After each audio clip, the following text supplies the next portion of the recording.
Hi all, ఈ bridge చూస్తేనే అందరికీ అర్థమైంది ఎక్కడికి వచ్చామో. మేమైతే రీసెంట్గా తిరుపతికి వెళ్ళాము. ఫస్ట్ అయితే టిఫిన్ చేసాము, ఎందుకంటే చిన్నపిల్లలు పిన్ని వాళ్ళ పిల్లలు ఉన్నారు కాబట్టి. టిఫిన్ చేసిన వెంటనే తిరుచానూరు పద్మావతి అమ్మవారి దగ్గరనైతే దర్శించుకున్నాము. అక్కడ ఫోన్స్ నాట్ అలౌడ్ కాబట్టి మేమైతే అక్కడ ఏ పిక్స్ దిగలేదు, వెహికల్లోనే ఫోన్స్ పెట్టేసి వెళ్ళాము.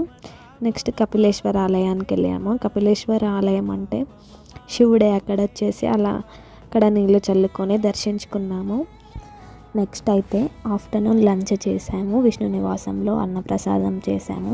కాసేపు రెస్ట్ తీసుకొని ఈవినింగ్ అయితే వకులామాత టెంపుల్కి స్టార్ట్ అయ్యాము.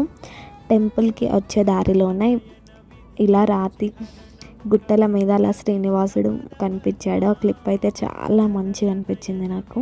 వకులామాత వచ్చేసి శ్రీనివాసుని అమ్మ గారు, అంటే శ్రీనివాసుని వాళ్ళ అమ్మ. ఎప్పుడైతే మేము దర్శించుకోలేదు వకులామాతను, ఇదే ఫస్ట్ టైం. తిరుపతికి చాలాసార్లు వెళ్ళాం కానీ వకులామాతను ఎప్పుడు దర్శించుకోలేదు. ఇదే ఫస్ట్ టైం వకులామాతను దర్శించుకున్నాం.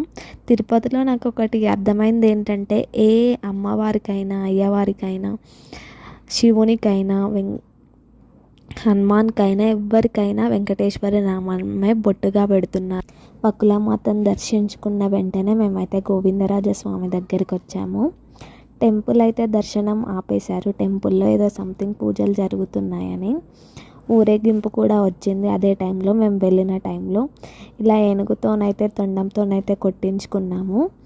స్వామివారి ఊరేగింపు కోసమే ఏనుగులైతే వచ్చాయి, మళ్ళీ కాసేపటికి వెళ్ళిపోయాయి. స్వామివారి ఊరేగింపు అయితే చేసుకున్నాం కానీ దేవుని దర్శనం అయితే కాలేదు.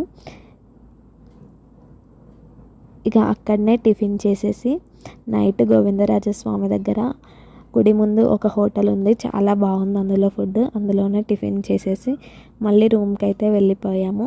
ఎందుకు మాకు దర్శనం కాలేదో నేను నెక్స్ట్ వీడియోలో చెప్తాను. అంతే వీడియో, బాయ్ బాయ్.